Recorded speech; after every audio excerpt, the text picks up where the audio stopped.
All right, let's get right into it. The Quran is just packed with this profound guidance, right? But what's so fascinating is how it often wraps its deepest wisdom inside these powerful stories, these parables. And today, we're unpacking a really striking one from Surah Ar-Raʿd that uses this incredible image of a flood to explain the very nature of truth versus falsehood. So this is where it all starts. Just listen to this imagery. Water pouring down from the sky, valleys just overflowing, and this powerful torrent carrying this rising foam. It's such a vivid picture, isn't it? But it's also, well, it's like a riddle. Because the verse itself tells us, hey, pay attention, this is how God shows you the difference between what's real and what isn't. So that's what we're here to do. We're going to decode this powerful metaphor together. What is all this stuff? The water, the valleys, the foam, what does it all really mean? And more importantly, what is the critical lesson about reality that's tucked away inside this incredible verse? Okay, first things first. Before we can jump into the symbols, we've got to understand the framework we're using to interpret all this. Because, this isn't just us making stuff up. This is a real scholarly discipline. And that field is called Tafsir. It's basically the deep, methodical interpretation of the Qur'an.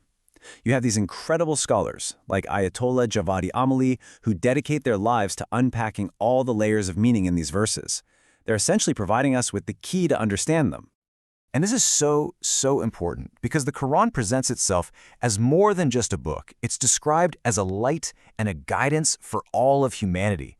So its parables, they're not just poetic flourishes. No way. They are functional tools designed specifically to illuminate our understanding of the world.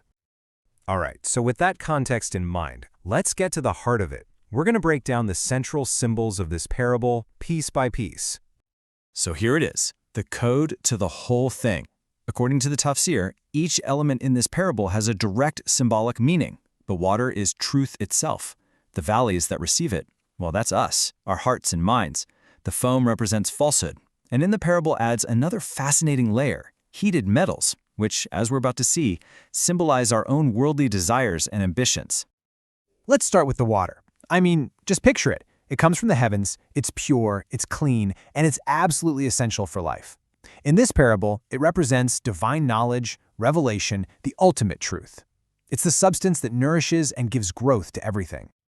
So, where does this divine water go? The verse says it flows into valleys, and the Tafsir explains that these valleys are the hearts and minds of people. It makes perfect sense, right? A small valley can only hold so much water, while a vast one can hold a ton. It's the same with us. Each person absorbs and contains this divine truth according to their own individual capacity and sincerity.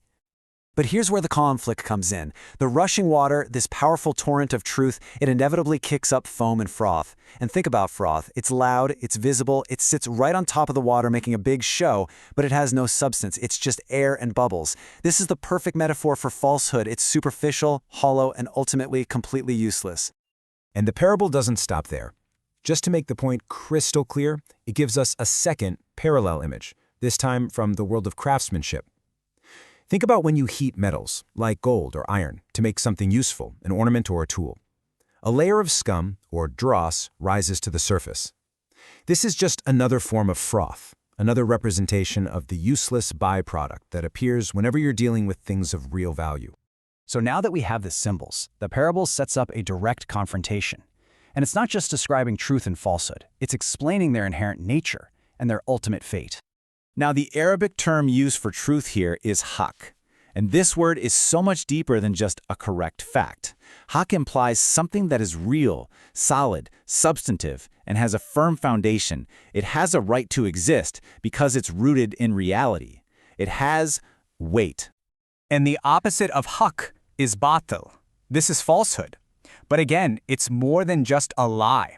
Batil means something that is void, empty, hollow, and without any real foundation. Just like the froth, it might look big and important, but there's nothing actually there. And this brings us to the powerful conclusion of the parable. The verse delivers the final, decisive verdict on the struggle. As for the froth, it vanishes, but as for what benefits the people, it remains on the earth. The outcome is inevitable. It's already decided. This lays out the core difference perfectly. You've got truth, haqq, which is like the water. It endures, it provides benefit, it has substance, and it sinks into the earth to give life. Then you've got falsehood, batil. That's the froth. It's fleeting, useless, hollow, and just a deceptive appearance that quickly disappears. So what's the ultimate takeaway from this powerful metaphor? What are we meant to learn from this about how to actually navigate the world around us? And the answer the parable gives us is profound. It's a criterion for judging reality itself. How do you know if something is real? Simple. Does it provide tangible benefit? And does it last? So let's just break that lesson down one more time. First, truth isn't just some abstract idea. It is defined by its usefulness, its benefit to people, just like water. Second, falsehood can often be noisy and attention-grabbing, but it is fundamentally temporary and lacks any real substance. And finally, lasting value is never found in superficial appearances, but in solid utility and stability. And this leaves us with a final, vital question to reflect on. The challenge this ancient parable lays before us is so clear. In a world that is just overflowing with froth and noise, how do we train ourselves to look past all that superficial foam and see the life-giving water that truly endures?